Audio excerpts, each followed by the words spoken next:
come 2025. We are a resilient nation. Let's not be coy about it. The black and white reality is that recycled politicians have repeatedly demonstrated that they are incapable of alleviating the policy of the masses. But even though Malawi has been recycling incompetent leaders, our civil servants are amazing. Our teachers are so good that they still manage to produce brilliant students despite the absence of teaching materials. Our doctors and nurses are world class. They still somehow manage to heal our people despite there being no medicines and equipment in the hospitals. Our military is celebrated also when they operate abroad in hostile peacekeeping missions across the continent. Surely the rank and file soldiers deserve all the necessary support when on duty within the country.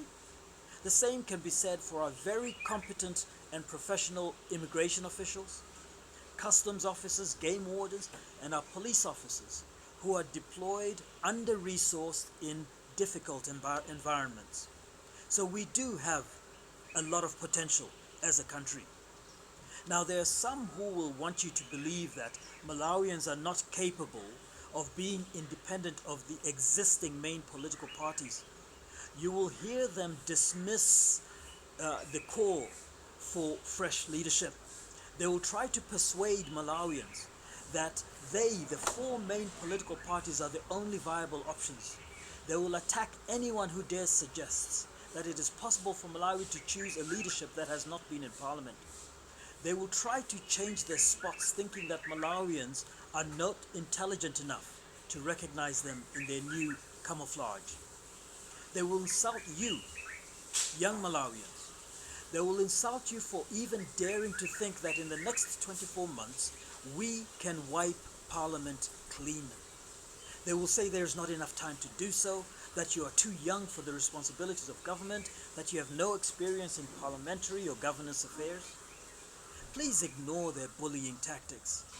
Do not surrender your rights to be independent Malawians, because there are a few things they are right about. They are right that we do not have any experience in being corrupt. They are correct that we do not know how to use Parliament as a private bank. They are correct, they are sure we are not like them, that we do not fit in their way of thinking, their ways of governing. We are actually better than them. Let me say that again. We are actually better than them.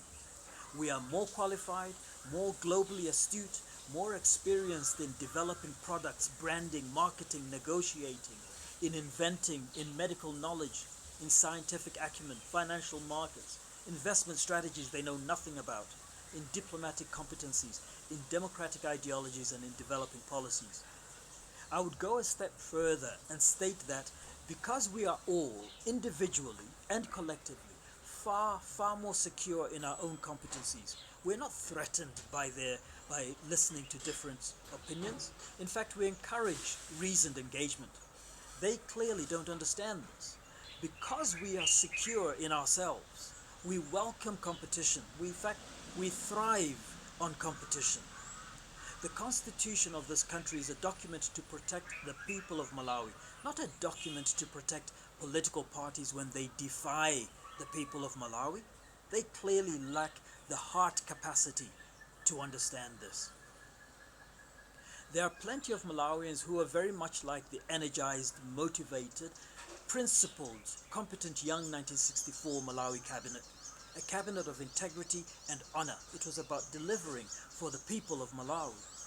Although it had no experience in parliamentary affairs and governance, it was full of young people like many Malawians today who are not corrupted by dysfunctional politics.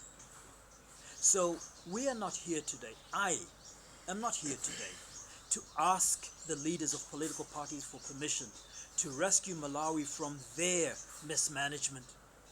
I'm not here to politely request their consent that we reject their corrupt ways, that we oppose their continued stranglehold on the people's viability. I'm not here to politely seek their understanding that they stop abusing their government offices, their parliamentary offices, that they stop diverting funds from hospitals and schools into foreign trips, into foreign trips, and into parliamentary perks, and into pet projects into their cronies' financial security and their own personal financial securities. I'm here to emphasize that the bottom line, in black and white, is Juma Uwantu. I'm here to ask you, Malawians, to join me in demanding that they stop pretending to care about Malawians when, on credible evidence, all they care about is their positions and their parties and their pockets. I'm here to ask you to join me in creating a new and viable alternative leadership for Malawi, one that is based on 5 foundation stones for our republic. Now, these foundation stones presuppose certain basic covenants of purpose before the 5 foundations. These are that the Constitution of the Republic is the supreme law of a secular Republic of Malawi, that the tax regime must be redistributive, prioritizing fully functional social services such as hospitals, schools, universities, extension services, not prioritizing foreign and elite beneficiaries. All foreign direct investment must have meaningful, clearly defined and clearly enforced local beneficiation components. Government should actively project and protect the socio-economic viability of Malawians in the diaspora, and the Malawi economy should be positioned deliberately for maximal integration with the broader African economy. And while we're at it, we might as well add 2 additional understandings or pre-understandings. 1, being a relative of an elected official or senior or of a relative of a senior civil servant does not qualify you for preferential access to the national treasure. And 2, this sounds like a joke, but it's a real anomaly.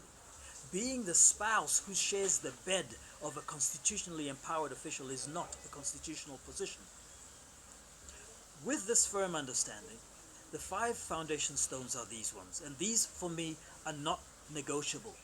These 5 foundation stones will determine who I'm prepared to work with and who I have no time for. 1, being Malawian means being unapologetically African. 2, the wealth of the nation, all of it, must duly benefit Malawians. Enintaka, mutubi. 3, all Malawian land must have majority Malawian ownership at all times. 4, elected persons and senior public servants should be prohibited by law from conducting businesses while serving as elected persons and while serving as senior public servants. And 5, by law, maximum salaries of elected officials should not be more than 10 times the official minimum wage. If we're telling Malawians they can survive on 50,000 kwacha per month, then surely politicians should not complain about surviving on 500,000 kwacha a month. It should not be any more than this. It is this passion that compels me to prayerfully ask you and all Malawians to support my interest in doing 2 specific things. As I grow a healthy, issue-based, nationwide and pan-Malawian campaign for the presidency come September 2025. First, I want to ask for your support in helping me lead a change in shifting politics from being about persons and their political parties to being about policies for national and community development for the benefit of Malawians. This will require us to leave gutter politics to gutter politicians. You know them. This will mean we will need to leave tribal politics to tribalists. You know them. We will need to be disciplined, focused, and intentional as we teach these pre-existing dinosauric parties lessons in leadership competence and policy credibility. Secondly, I want to ask for your support in helping me mobilize a new generation of intelligent, competent, uncorrupted, and uncorruptible young Malawians so that they can join me in standing as candidates in our country's tripartite elections in September 2025. We need laws that force lawmakers to be more accountable to their constituents than to their political parties. This can only happen if we wipe Parliament clean. We need to elect brand new parliamentarians who will make the urgent changes to our laws so that they are quick to bring justice to protect our citizens from abuse, to protect our citizens from being abused by politicians, being abused by government officials, by law enforcers, to protect our citizens from being abused by judicial processes, by landlords, by employers, being abused by investors. And so, fellow Malawians, I close with a patriotic, kind word to my future predecessor, Lazarus Chakwera. I pray that God will bless him with the wisdom necessary for alleviating the extreme suffering that him and his predecessing parties have imposed on the people of Malawi. I pray that his government and his cohort of alliance partners will respect the laws of this land in these remaining 2 years of their mandate. If they do this, I will have no problems with them when they vacate in 2025. I stand with Malawi. I am Thoko Banda, and I thank you for listening.